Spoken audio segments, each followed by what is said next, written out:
আজ বিকেল থেকে সন্ধ্যের মধ্যে পশ্চিম মেদিনীপুর জেলার সবং ব্লকে এবং সংশ্লিষ্ট পিংলার কিছু এলাকায় ব্যাপকভাবে শিলাবৃষ্টি হয়েছে। প্রকৃতির খামখেয়ালিতে এই শিলাবৃষ্টি এবং সঙ্গে বর্ষণ ফসলের খুব ক্ষতি করেছে, সবজির খুব ক্ষতি করেছে। কৃষকরা খুব বিপন্ন বোধ করছে।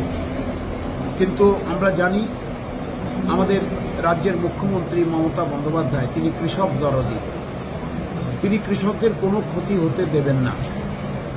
আমি সমস্ত রিপোর্টটি Sabang BDO, Kharagpur SDO, DM Paschim Medinipur, police প্রশাসন এবং প্রাকৃতিক দুর্যোগ দপ্তরকে জানিয়েছি। ডাইরেক্টর এগ্রিকালচার, সেক্রেটারি এগ্রিকালচার এবং কৃষি মন্ত্রী শোভনদেব বাবুকেও জানিয়েছি।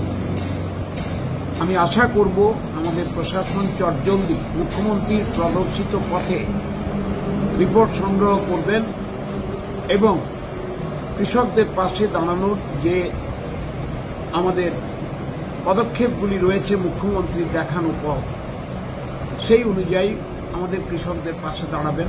আমি কৃষকদের কাছে অনুরোধ করব, আপনারা কোনো ভয় পাবেন না। আপনাদের যে ক্ষতি হয়েছে ফসলের, সরকার আপনাদের পাশে দাঁড়াবে। আমাদের মুখ্যমন্ত্রী জনদরদি, কৃষক দরদি, কৃষক বন্ধু, কোনো চিন্তা করবেন না।